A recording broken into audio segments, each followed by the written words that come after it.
Good afternoon, everyone, and welcome to today's Southern Fire Exchange webinar. My name is David Godwin, and I am the coordinator for the Southern Fire Exchange with the University of Florida.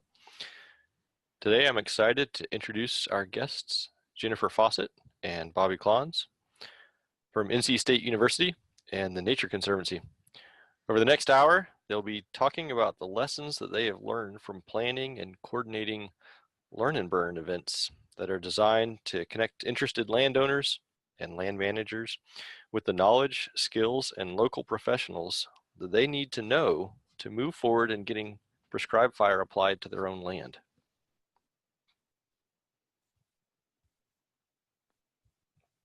If you haven't already, please take a moment to introduce yourself in the chat window. You probably have some friends or colleagues across the country on the line today, and it's always fun to see who else is joining us and where you're coming from. If you have any questions for our speakers, please hold them until the end, as we should have plenty of time in our schedule to address your questions. If you are here and you are looking for Society of American Foresters CFE credit for your participation, I'll be putting a link in the chat window at the end of the webinar, and you'll be able to click on that link and get 1 hour of Cat 1 CFE credit for participating. And if for some reason that link doesn't work, you can just send me an email directly and we'll get things worked out. And finally, if anybody needs to leave the webinar early today, or if you had colleagues or friends who could not make it, we are recording this event and we will be putting it up on our Southern Fire Exchange YouTube channel shortly. I'd like to take just one short moment to provide a little bit of information about our program, the Southern Fire Exchange. SFE, as we call it, is a regional program for fire science delivery in the Southeast, and we are a collaborative among the University of Florida, NC State University, Tall Timbers Research Station, and the U.S. Forest Service. We work to develop programs, opportunities, and events that bridge the divide between the fire science and the wildland fire and natural resource management communities so that land management outcomes improve and society can more safely live with wildland fire. Throughout the South, we hold and host workshops, we coordinate webinars, we develop fact sheets, and create other content to move science into the hands of managers. And we also work to connect researchers with the pressing and relevant needs of the management community. The best way to stay connected with us and to receive notifications about our upcoming webinars, field tours, and products is to join our email list. You can do that by going to southernfireexchange.org. You can also connect with us on Twitter and Facebook if you're into that sort of thing. And finally, if you're joining us today from an area outside of the southeastern U.S., please look into connecting with your local Joint Fire Science Program Fire Science Exchange Network. These are our partners across the country that are working to connect regional managers and researchers to address local fire science issues, and just like us, make differences on the ground. So you can visit our funding partners at the Joint Fire Science Program at firescience.gov. Find that map, click on the map, and it'll bring you to your regional fire science exchange. Now, without further ado, it's my pleasure to introduce our speakers today. Jennifer Fawcett is an Extension Associate at North Carolina State University, and she serves as the coordinator for the Southeast Regional Partnership for Planning and Sustainability, which is SURPASS, Prescribed Fire Working Group. And she assists in implementing prescribed fire-related education and outreach programs across the southern region. She received her MS in Forest Resources from Clemson and is working towards her doctorate in education in agricultural and extension education at NC State University. She currently serves as an advisory board member for the Southern Fire Exchange, and we greatly appreciate that, and is a lifetime member of the North Carolina Prescribed Fire Council. Our other speaker today, Bobby Clontz, is a land steward and fire manager for the Nature Conservancy, and he serves on its fire management advisory team. The landscape he manages is well suited to training, and they have recently hosted 2 LearnnBurn events and 1 TREX, which is a prescribed fire training exchange. Bobby holds a Master of Environmental Management degree in Resource Ecology from Duke University. So welcome, Bobby and Jen. I'm so glad to have you guys here today, and we have a good group on the line, and we're looking forward to your presentation. So 1 second as we swap out my slides and bring up yours.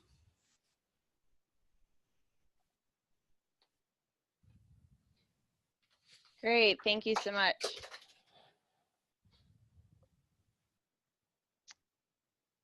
Is that showing up okay? Yep, I can see it. Okay, great. Thank you all for having me. As David mentioned, I'm Jennifer Fawcett from North Carolina State Extension. Today I'm going to talk about some experiential prescribed fire workshops that many people from across the country have been helping to put on for private landowners. And I just wanted to thank some of those people for providing their feedback and some lessons learned that I'll be sharing with you today. So we've got a lot of great information from people around the country who have helped to kind of pull some of this information together. So thank you to all of you who have helped to share that.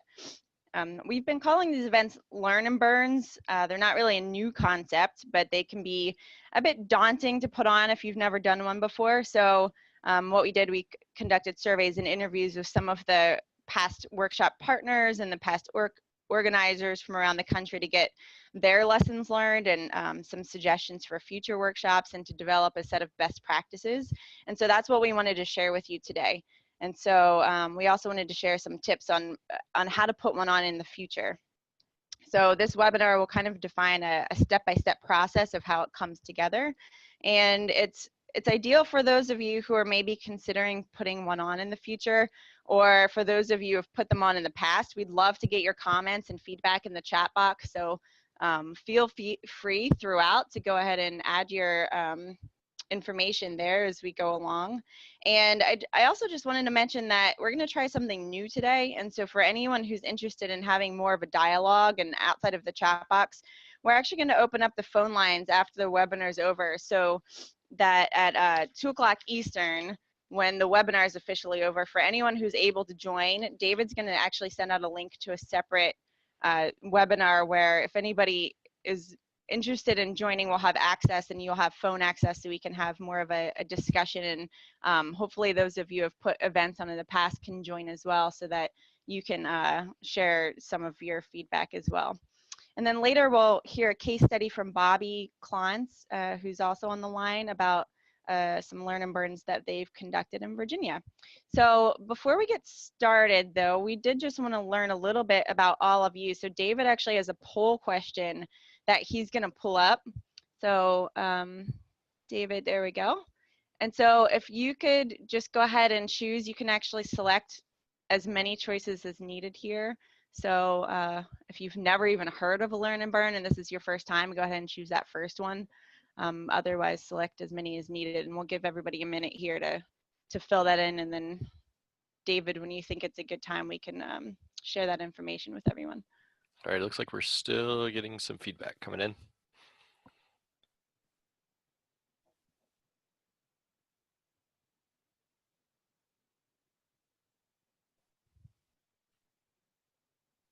All right, just about another minute or two. Get your votes in. This is pretty cool. All right, let's see, we'll end polling and share the results. There you go. Should be able to see them. Yes. Okay. So it looks like, well, so the majority of you have never actually participated in one in any capacity. So that's great. And then for those of you who have participated in some way, I think you'll still be able to get something out of this. And like I said, if you have other experiences that you'd like to share in the chat box or in the discussion afterwards, please do. So, okay, great. Thank you for helping us fill that out.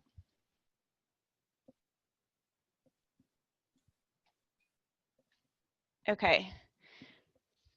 So as you can see here, I just wanted to provide a little bit of background about why Learn and Burns are important and why they're necessary. So as you can see here, there's a lot of privately owned forest in the U.S. and more than half of the forest land in the U.S., which is mostly located in the East, is owned and managed by private forest owners. And about 36% of the nation's forest land is actually controlled by family forest owners. In the South, where I work and where a lot of this information from today is going to be coming from, about 87% of the southern forests are privately owned. And this just goes to show the importance of family forest owners to conservation, and why it's important for us to provide effective programs and useful information to them that'll help serve these landowners. And as most of us know, there's lots of barriers to landowner burning that's been talked about quite frequently. These are just a few. Some of them are in terms of resources, whether that's equipment or funding or otherwise. A lot of times there's not enough people to actually go out and help implement the burn. There's a lack of capacity there. Liability concerns is always a big one. But what I wanted to focus on today is this kind of lack of knowledge and training opportunities and experience. Those have been identified as major barriers for several landowners throughout our evaluations and in other studies as well. So the options for private landowners are actually quite minimal when compared to public and some of our non-governmental organizations that are out there. They have more opportunities that are either through an in-house training or through some other opportunities such as the TREX program, and a lot of that has provided that to them as no cost, and there's plenty of staff to help do that and plenty of opportunity to just go out in the field and gain this hands-on experience. In the private sector, though, it's really just, you know, going out if you're lucky enough to have some family or friends or neighbors who are doing that, and you can go out and burn with them. Or if you're a member of a prescribed burn association, that's great. They oftentimes are able to do some hands-on burning. A lot of states have what's our state certified burner courses, where most of it, though, is usually in the classroom for many states, and so there's not typically a field component involved in that where they can go and get hands-on experience. And then, of course, there's some online programs, just such as the e-extension, and there's an e-fire course that we actually have here at NC State as some online examples. But really, to get that hands-on experience, there's very few opportunities. And so that's kind of where the need for these learn and burns come in. If you don't have a PBA in your area, or if it's not really feasible to have one, or if you don't already know of somebody, it's very hard to get that experience. And in some states, I've actually heard through their certified burn manager program, there's literally thousands of people who've gone through and taken the class, but some states require you to have a checkoff burn in order to become certified. And there's thousands of people who have taken the class but haven't actually become certified because they haven't done their checkoff burn. And I think that's somewhat, at least in part, because they haven't had that hands-on experience. They haven't had enough of that to help them feel comfortable or enough to complete one of those burns. So there really is a need for these workshops out there. And so this is just an example of what I call the Learn and Burn success loop. And I just wanted to emphasize that in order to have a long-term impact, you can't just have one of these events. One is great, but more is better to give people really an opportunity to practice practice their skills and put their skills into practice. And so ideally, they would attend the Learn and Burn and then gain those skills, which therefore in turn increases their confidence and competence, helps them feel more empowered, and maybe demystifies some of those questions that they had about burning. And then when they go back to their own property, then hopefully they would have implemented a prescribed burn, whether it be on their own, if they feel comfortable enough to do it themselves, or whether they hire a contractor or an agency to do it, but at the very least they have a burn on their land. And then they can go and network with others. There's a lot of peer-to-peer learning that takes place. And so eventually that would increase influence among those landowners, and hopefully have more landowners attending future events as well. So the areas that we've conducted some field days, this is not all of them by any means. These are the events that we have conducted since 2014. The partnership that I work with, the Southeast Regional Partnership for Planning and Sustainability, we've helped to host 13 of these throughout 7 states with more than 500 private landowners in attendance. These are in partnership with lots of other local agencies and organizations and other key stakeholders, and these particular locations were chosen by the local partners, and their input was so vital to gathering information regarding the current local landowner knowledge and skill levels, and in addition to choosing locations that would provide for the most value if the landowners in that area did in fact adopt the practice of prescribed burning later. And so some of these locations have been used more than once. But like I said, these aren't the only ones that have been conducted. I know of several others that have been conducted across the country, or maybe even other similar types of events that might be called something different other than a learn and burn. And I know there's lots of kind of less formal opportunities that prescribed burn associations conduct as well. But these are the ones that that we've helped with, and then I can speak from my own personal experience. So throughout this presentation, I'll be providing you some quotes that came from some of our planners who have helped to put these on in the past. And so I wanted to delve a little bit now into kind of this planning process and how to go about putting one of these on. And so this quote came from one of the past organizers, and they said, getting the plans, authorizations, equipment, and helpers synchronized to take advantage of whatever the weather might offer was a challenge. And so just in general, I wanted to point out that there are a lot of additional challenges beyond a typical field day here. So if you've put on a field day in the past, usually the learn and burns are a little bit different, and an extra added element of that you'll need to be thinking about and planning for. And so the major lesson here is to start your planning early. That was emphasized by a lot of our planners here. And so by early, what we mean by that is at least 4 months. If you've conducted them before, that's probably sufficient. If you've never done one before, you may actually want to start about 6 to 12 months out if you have no experience and putting one on, just to make sure that gives you enough time to get everything in place, so that you have a successful event and you're setting yourself up for success here. And so at the 6 to, let's say, 4 to 12 month mark, depending on when you start, these are just some of the suggested items that you follow. And there's a checklist that you could help to follow.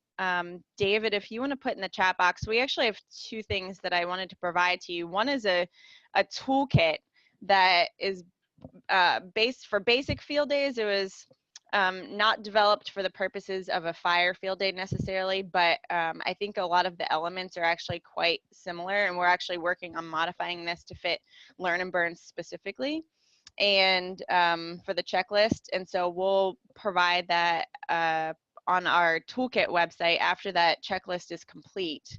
And then David, if you could also provide both of the links to the toolkit and the checklist, that would be great. The toolkit has a lot of information beyond just the checklist. There's some example agendas and templates and some videos. And so if you have a chance to check that out later, that should provide you with some information that will be helpful to have start putting some of this in place.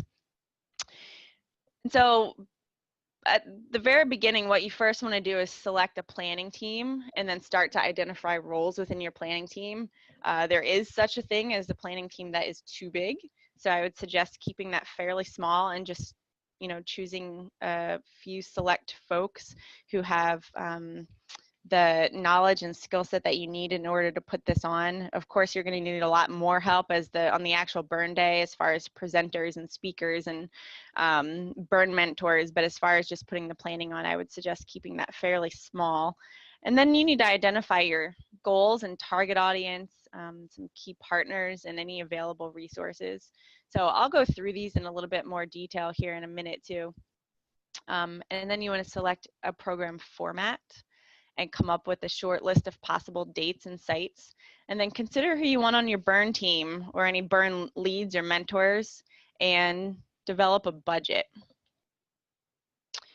So in terms of choosing your target audience here's another quote from one of our past organizers. They said they found a challenge to be not being sure of the audience, and so what fire background, if any, they had. It made putting the program difficult not talk too simplistic for those with experience, not too technical for those with little to no experience. And so the lesson here that was learned was to choose a target audience, rather just a shotgun approach where you're reaching out to everybody, but maybe choose a select audience and then market and tailor that program to them specifically. So some questions you might want to ask yourself when you're trying to narrow it down is, who are you trying to reach? So you may already have a specific group in mind. For example, if you work with a wildlife agency, perhaps you're trying to reach hunters, or if you're part of a prescribed fire council, maybe you want to open up to your members. But really try to figure that out. Who are these people that you're trying to reach with this event? And then from there, try to determine, do they already have an awareness of prescribed burning? If you're not sure, if you don't, or if you know that they definitely don't, then it might help you to decide which format you'd like to use. So for example, someone coming in with no knowledge at all, a learn and burn might not be the best introduction. Maybe a short classroom session might be a better way to start them out than jumping right into a workshop.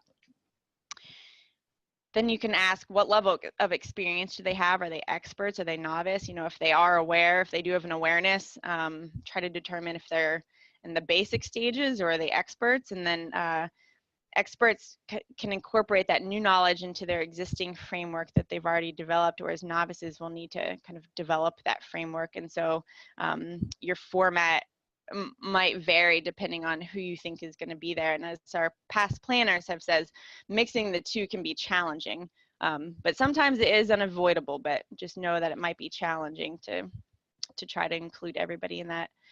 And then would you limit it to landowners, or would you also like consultants to attend? If you only want landowners to attend, then there's no need to offer continuing forestry education credits or other incentives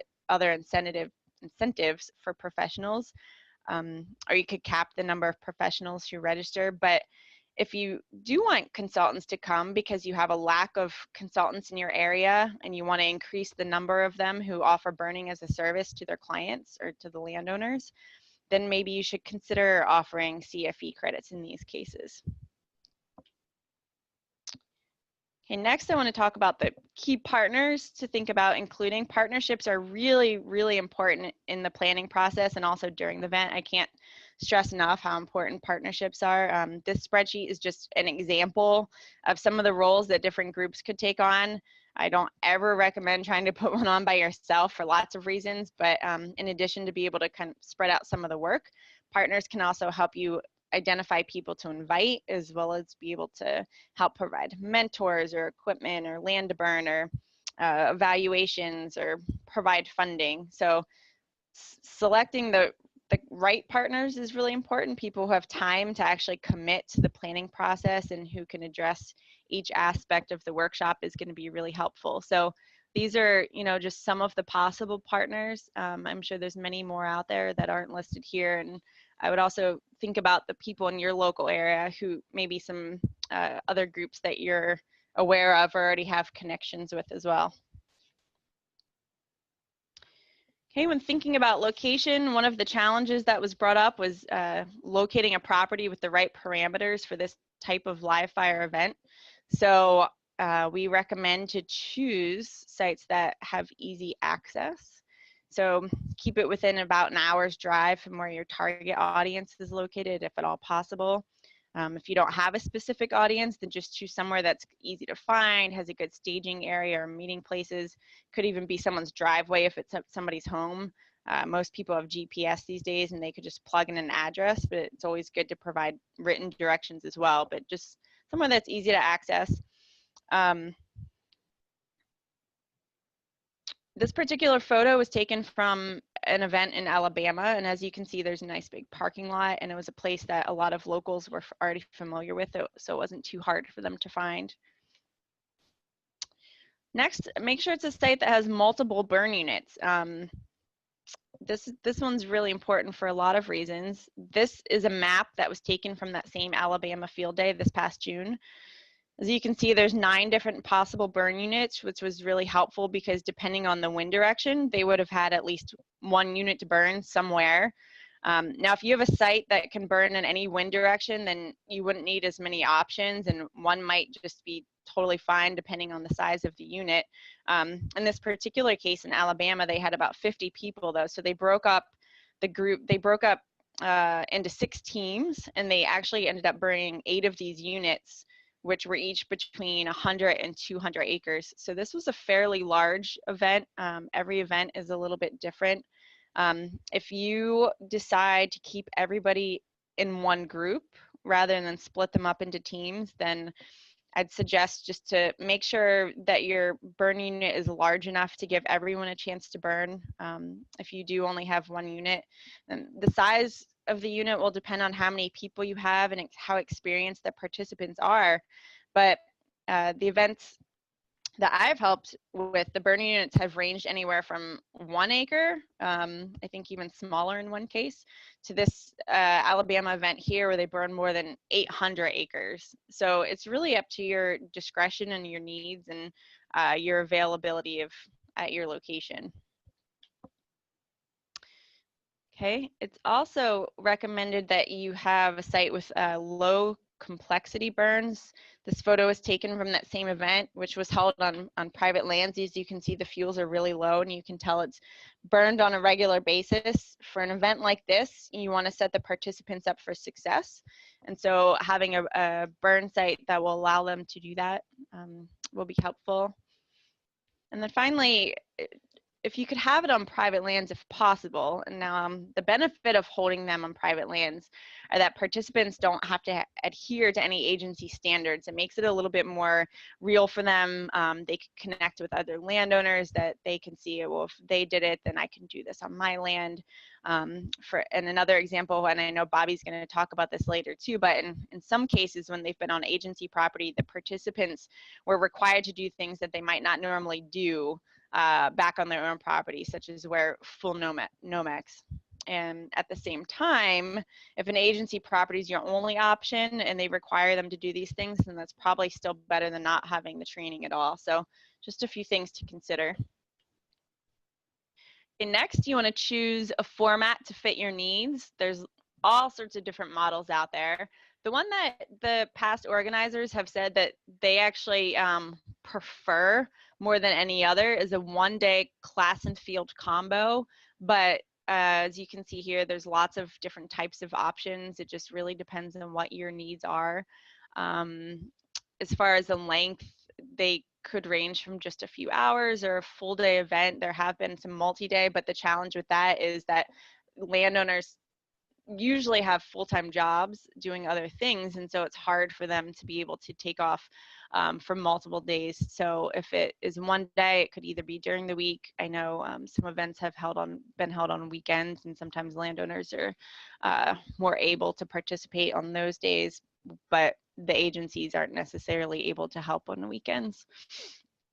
For the format, there's that also just depends, going back to kind of the knowledge level of your participants. If it's a group of people who are very experienced, they might not need that classroom portion. Maybe they only need the field portion. In Alabama, that's what they have done in the past, is just the field only, and it's a full day event. For other groups, they have done classroom in the morning. It's kind of setting the stage, and then go out into the field in the afternoon.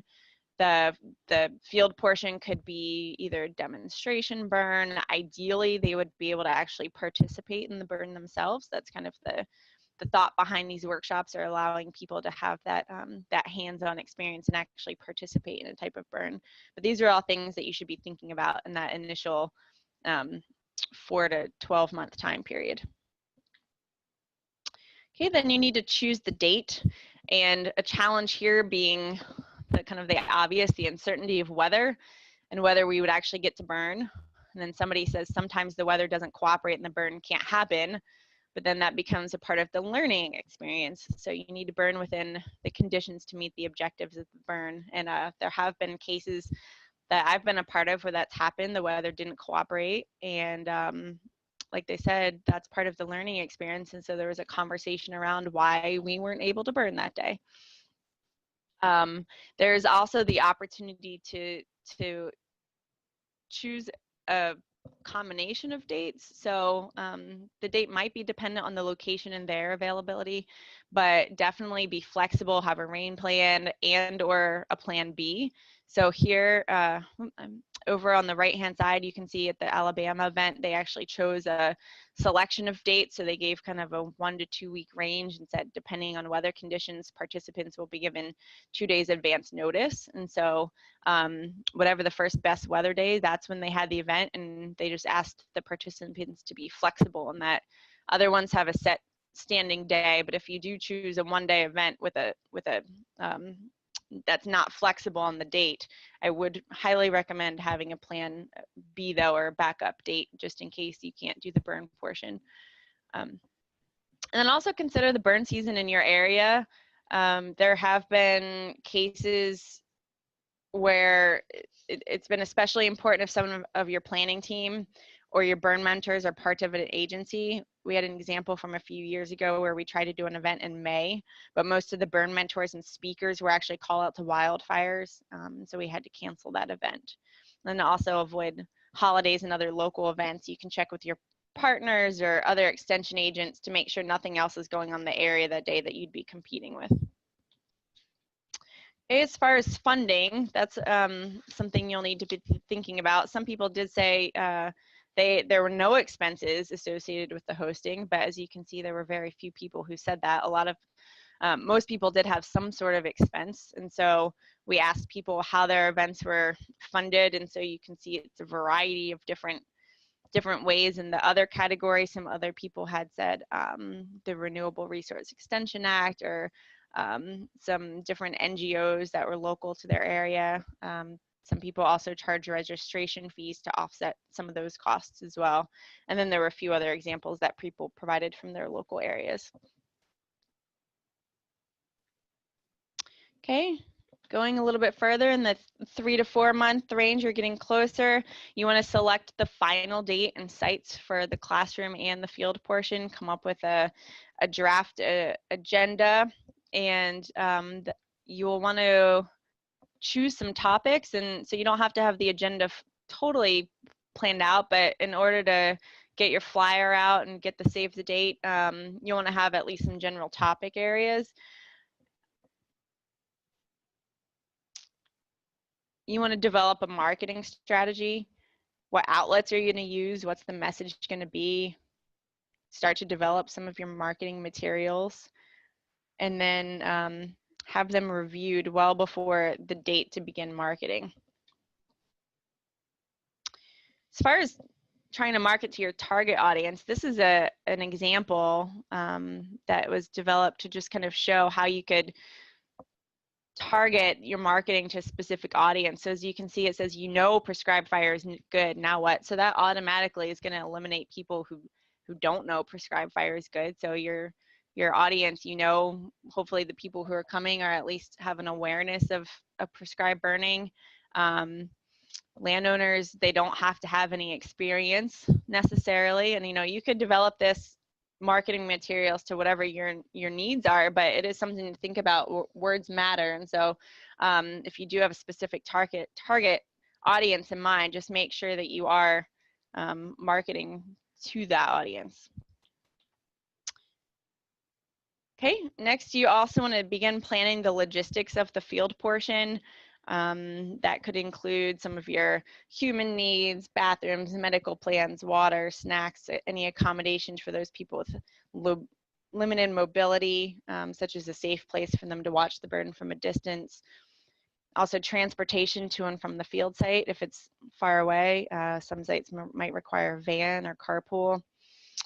Determine who's going to handle registration. And then start to begin to plan your live burn logistics. So if it's an active burn versus a demonstration burn, it's going to be a little bit different. But some of the things you need to start thinking about are getting your permits in place, and is any personal protective equipment needed, and who's going to be your burn mentors? What sorts of communication channels are you going to have as far as radios, and how will they communicate? Do we have a list of cell phones? And then any equipment that you might need. Okay, getting closer to the date now, you're going to start to finalize your plan for food and refreshments. Food is a huge one. Can't emphasize enough the morning coffee and having good food. People will come to an event if there is good food. Then you want to finalize your speakers for the classroom session. Continue to plan any other field logistics, and if you decide to have participant fees, go ahead and get those in place so that you can include it in your marketing. There's pros and cons to both having participant fees and not. If you can develop a budget, then that might help you to choose your fee. If you investigate the costs associated with all of the arrangements as you get closer to the event, then you might have a better idea of what you should charge, if anything. Food is usually the biggest cost, actually, and so if you can get that offset, then that's great. If not, then you might want to consider having a participant fee. The other reason participant fees are good sometimes is because it gives people a leg in the game. They might not necessarily attend if it's a free event. It's something that they could just skip out on because they haven't lost anything. So even if it's just $5, you know, something that gives them skin in the game to actually attend that event has been helpful. And then start to plan for event evaluation. Evaluation is huge. We have some template evaluations on that toolkit that I mentioned, or perhaps you have some of your own, but definitely collecting some information about what other topics or what topics they found valuable, so that if you ever put another one on, you'll have some of that feedback to help you in the future. And then you also want to send out your save the dates and begin advertising.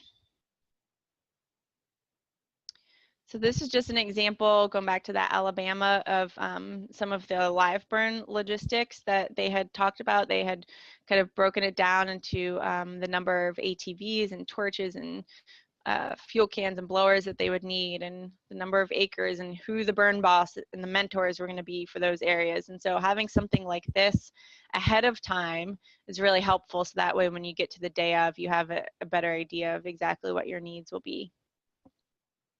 Okay, going to 1 month out, start to send out any media invitations. If there's any local media, it is great to have them there to showcase the event. You monitor any registration and closed if you reach capacity, order anything you might need. For food, consider dietary restrictions. There are a lot of restrictions out there now, and so just make sure you have a place for people to do that. And then find someone to take photographs or video the event, send the map and a schedule to anybody who registers, and create any handouts you might need. Okay, getting closer, you're gonna buy any name tags and any other supplies, confirm the food order. Making signs is really important, especially if people have never been there before. Having signs with the name of event and the arrow pointing to where they need to go is really helpful. Sometimes directions, if it's possible, place them on the roads, even getting to the site, especially if it's somewhere that's not really near anything else. And then go ahead and start compiling any information and materials that'll be distributed, and check the weather. A couple weeks out, you might have some sort of idea if you can actually hold the event or not. Okay, and then getting closer in the 0 to 2 days, have any final planning calls and make a final decision. If you are going to have the burn, let your participants know. If not, let them know that too. If you do decide to have the event, you can set up the registration table and place the signs out where you need them to be. Okay, and then go ahead and implementing the event now. And you can do this however you need to. If you do have the classroom session, though, it's usually in the morning to kind of set the stage. And these are just some examples of topics. Having presenters from agencies that could speak to one of these is great. So, for example, on cost share opportunities, you might have somebody from NRCS come. How to become a certified burner, you might have your state forestry agency come. Some personal accounts from landowners are always great. And then for the field portion, you want to be sure to have some mentors and experts and cover any topics that people have questions about, but these are just some examples of some basic ones, especially for the beginners, safety and drip torch basics. Maybe for some more of the advanced folks, you can talk about firing techniques and monitoring. It's really up to the needs of your landowners. So here's just some photos from that Alabama event that I've been discussing on most of today's presentation. Okay, and then as far as follow-up opportunities afterwards, it is really important to collect folks' contact information. That's helpful for a variety of reasons. It allows you to add them to your invite list for the next one. It allows you to do any evaluations down the road and to get in touch with them for anything you might need. And I'd also suggest providing a list of key contacts from the event, so that way if they have any questions, they have somebody to reach back out to, and they have already at that point put a name to a face, and so having that contact information available for them to be able to reach out afterwards, people have said has been very important.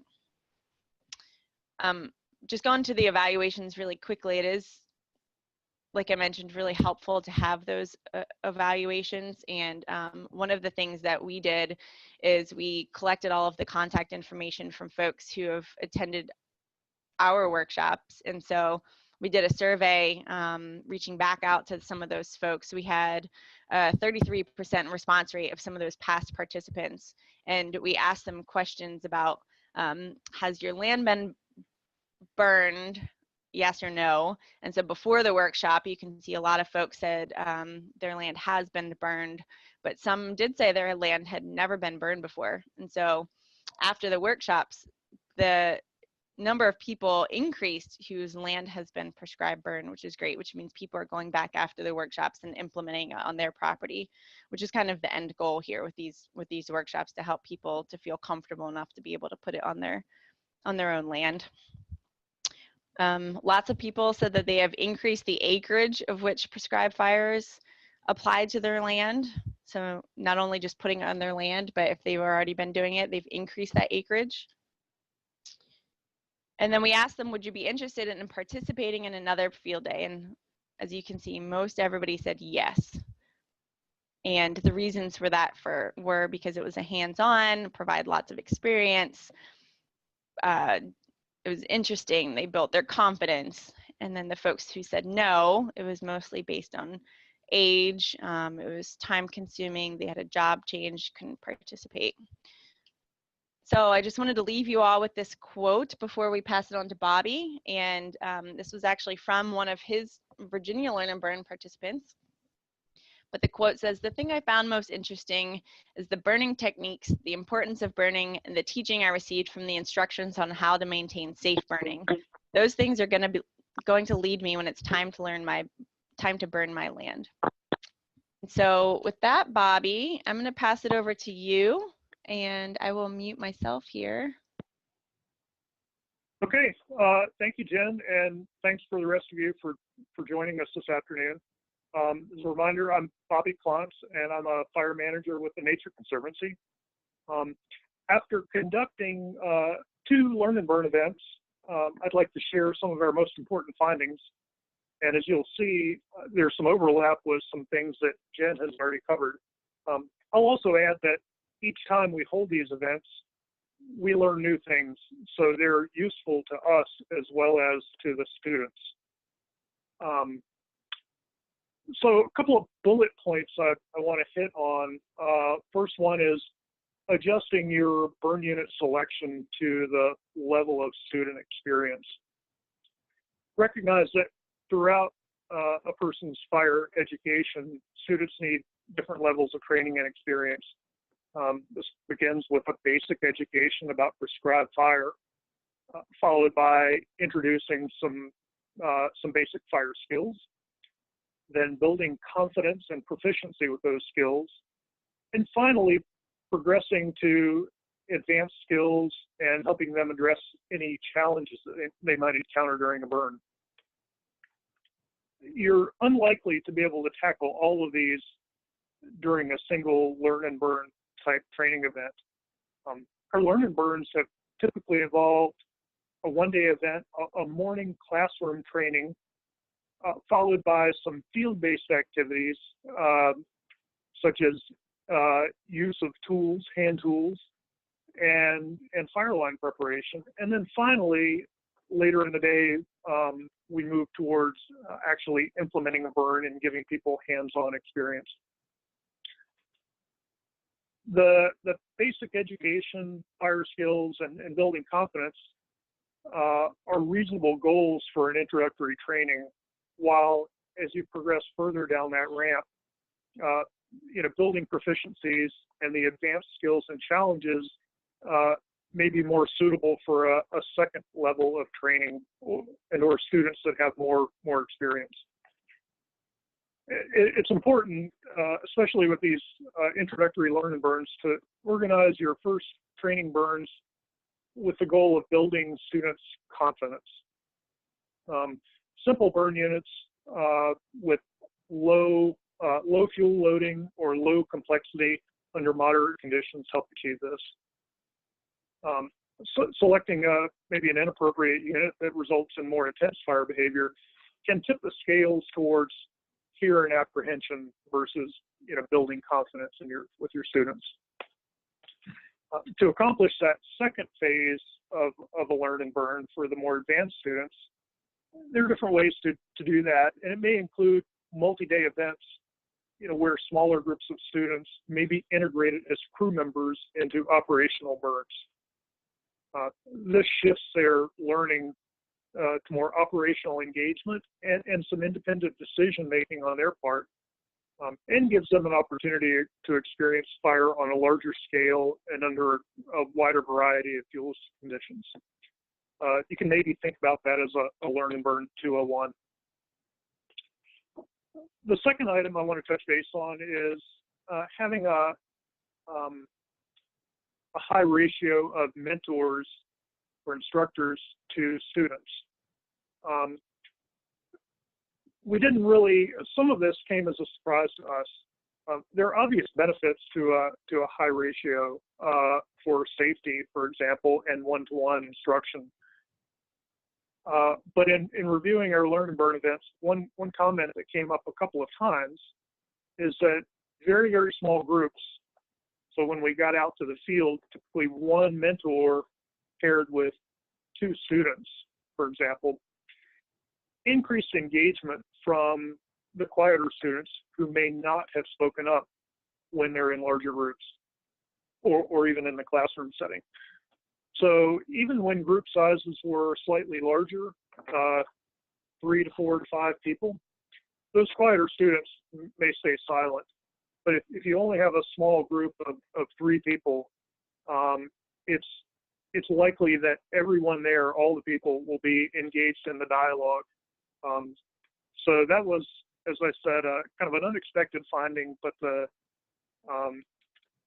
smaller the groups that you can pair with a mentor, the more engagement we had with participants.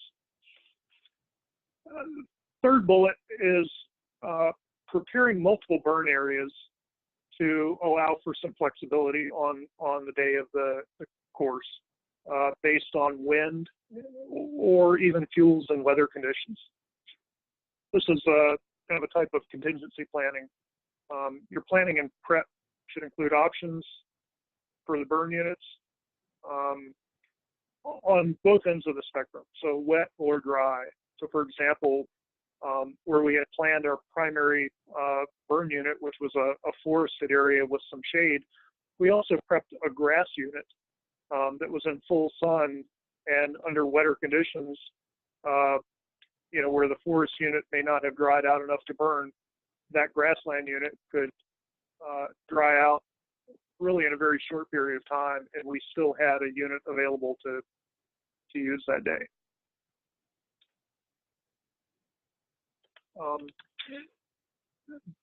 Bullet number 4, make it real for your landowners. Designing learn and burn events to be implemented using the resources similar to those that are available to landowners makes it very, very applicable to them and the experiences they're likely to have on their own land. This might include leaf rakes and stick tine garden rakes and shovels, as well as ATV mounted sprayers, as opposed to maybe the more complicated equipment that we're typically using. Something Jen also mentioned, many landowners will be burning without Nomex or fire shelters. Depending on the requirements of the agency, leading the Learn and Burn, this may be a required safety item. One alternative Jen mentioned, if some of these can be held on private land, it may get around some of that. But we do want to make it as real as possible towards the experience they're going to have. Also under that heading, what if you put all this effort into planning an event and the forecast drops out of prescription? I think this is a critical component for teaching how to burn safely and teaching when not to burn. So as instructors for us, it's very important to communicate to the private landowners that you're out of prescription. And there are consequences for continuing to burn, whether it's liability or legal issues, and communicating that you've crossed the line and you will not burn.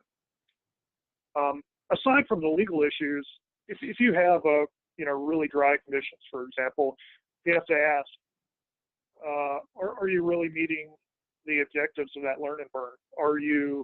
If you proceed with burning under some extreme conditions, are you really building the confidence of the participants if they're nervous about intense fire behavior? Remember, they're there because they have an inherent interest in fire, but many have never previously experienced fire up close. So we want to keep things manageable and, again, quoting Jen, set the participants up for success. We want to build confidence in their skills. So we treat these situations just like, what we would call a rain date. Have an alternative date to be able to fall back and have a successful event. My last bullet item, don't miss the opportunities to engage media around your events. These types of training events occur infrequently. Therefore, capturing photos and videos should be a part of your plan from the beginning. Even if your intended use still hasn't been worked out, go ahead and build a library of images, video from these events. Some of those future uses may be outreach and education videos. They may be advertising for future classes that you're going to offer, or community relations and broader public education. So there are many downstream needs for the imagery that can't be met if you have not engaged the media up front. So with that, Jen, I think you have the link for the video from the Learn and Burn we held in May of this year. Could you go ahead and share that? Yes, and thank you, Bobby. That was a really great overview. I don't know, David, if you have the link, it's actually in the toolkit. Maybe somebody could go in and pull that link out of the toolkit. If you want to go back and watch a video, they actually shot a really great video of this event that is available in that toolkit that I mentioned at the beginning of the webinar, and we have that prominently placed in that toolkit. And so if you wanted to watch that video, I highly recommend it. It gives you just a really great overview of how the event went and some quotes from some of the participants, and you can see what they did that day. So, and David just posted it there in the chat box. There in the chat window. It's a YouTube video, should load right up. So David, that was all we had. We're happy to take any questions or anything else. Do you want to go into your poll before we do the Q&A? Yes, actually, that would be really great. So Okay. thank you for reminding. Just before we do that, we did want to find out from you all. So now that you've had a chance to kind of learn about what a Learn and Burn event is, and we were wondering if you're considering conducting one in the future, and if so, within what time frame. And if you do say yes, you're considering putting one on, in the chat box, if you have any recommendations on where to put one on in your area, or if you have any suggestions of just a good spot to host one, feel free to put those in the chat box as well. There might be some opportunities for people to partner on those. All right, I see some folks are still voting. I'm going to paste in the chat window too another video from the Alabama Learn and Burn that you referred to in your presentation. All right, looks like the voting has ended here, so let's stop and share results. Oh, wow, so quite a few of you are actually going to be hosting one soon. So you're kind of in that perfect, if you haven't started planning, now's a really great time to do it. So that's great. And for those of you, like I said, if you want to put in the chat box, if you haven't chosen a location, go ahead and put that in, and maybe some folks will see similar locations that they might want to partner in or have further conversation. And I'm going to go ahead and post in the chat box. Let's see, stand by. This is, oh, come on now. That resources page that you were talking about earlier, and also the checklist, so you guys can copy those and access those. If you have questions for our speakers, you can go ahead and put those questions in the Q&A panel in Zoom, or it looks like we also have a few that are starting to show up in the chat window, and we'll go ahead and field those now. If you joined us during their presentations, once again, my name is David Godwin, and I'm the coordinator for the Southern Fire Exchange. And our presentations we just saw were from Jennifer Fawcett, who is with NC State University, and that was followed by a presentation by Bobby Clontz from the Nature Conservancy. We had some questions that came in on the chat window while Bobby was speaking, and he didn't have additional slides, so he just had the one graphic that came up, and then he was giving his presentation off of that. So if you were confused about the fact that the slides weren't advancing, that was the way we wanted it to go, so you didn't miss anything there. And one second, and I'll pull up the contact information for our speakers.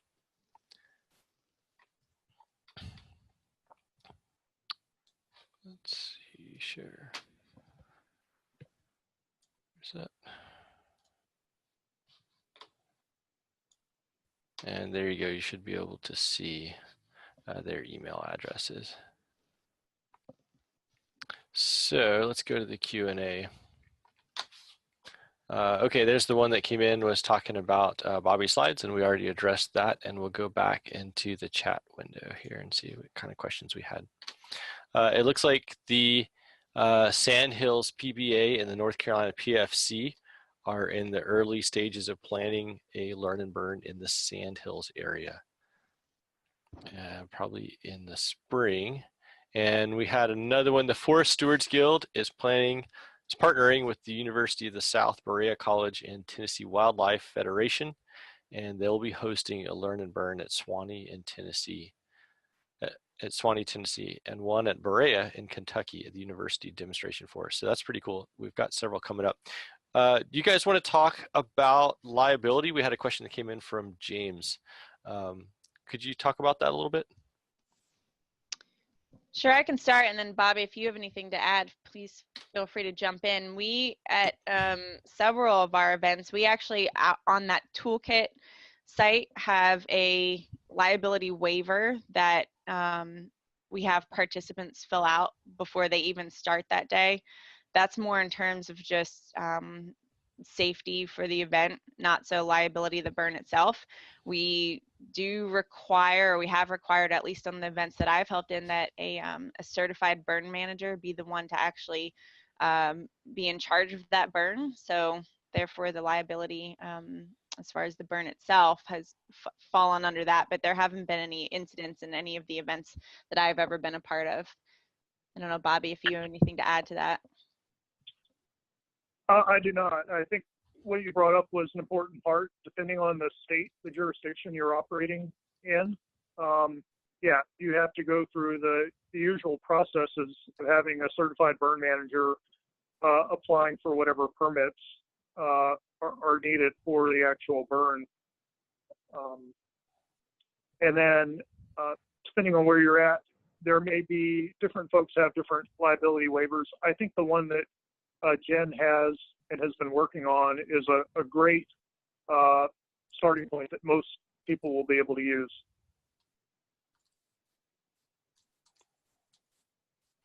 We had another question or comment that came in, and I think this is a very salient point. RT says, has anyone had experience with weekday versus weekend events in terms of getting participation and attracting private landowners?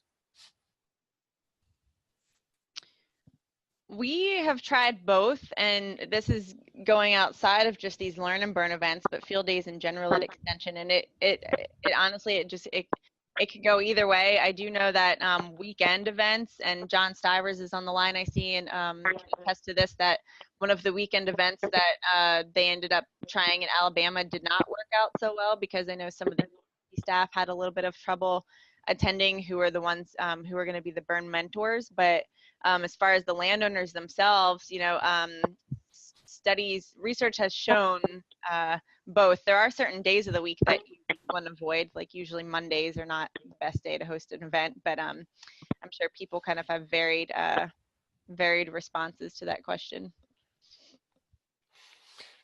We had one question that came in and about certification for attending the event. Are participants receiving any kind of certification by attending, or a certificate, or something tangible and beyond the experience? Bobby, did you all have anything in Virginia? We have not offered any certification, and the Learn and Burn events were not designed, at least the ones we've done, were not designed towards any certification in mind. In fact, it was designed to be complementary to a state burn manager course that was already available for certification. We felt there was an opportunity to add to that by offering the field-based activities. So one was not necessarily designed to be independent of the other. Yeah, and I would echo that. It was meant to be complementary and not in place of any of the certified burn manager courses by any means. But for people who, like consultants or others who wanted those continuing forestry education credits, sometimes those are made available for people. Mm-hmm. But outside of that, I haven't really heard of anything else. You know, people can go home with a packet of information and some other materials, but not necessarily any, like a certificate of completion. Now, I don't see why you couldn't do something like that, though, if you think people would be interested in that. Mm-hmm. I think from my experience working with the Alabama Learn and Burn events, having CFE credits as part of the event is a little thank you or carrot for the mentors that are there. So the fire professionals and consulting foresters who are taking the time out of their day to come and help out as mentors on those Learn and Burn events, for them to be able to get CFE for participating helps to kind of say thank you for taking the time out of their schedule to show up and to give back as a way. And John Stivers, who's been pivotal in making those events in Alabama happen, has a comment in the chat window and saying that they also have handouts and fact sheets, some from our program, from SFE and other partners. I know there's some folks in Alabama that are just putting together some fact sheets from the extension on prescribed fire. And I think things like that provide some really good take-home resources at the end of the day that folks, the participants can have, they can take back with them. Another resource is the Introduction to Prescribed Fire in Southern Ecosystems. The Orange Book from the Forest Service is another great resource that you could send home with participants to get them in the door with prescribed fire.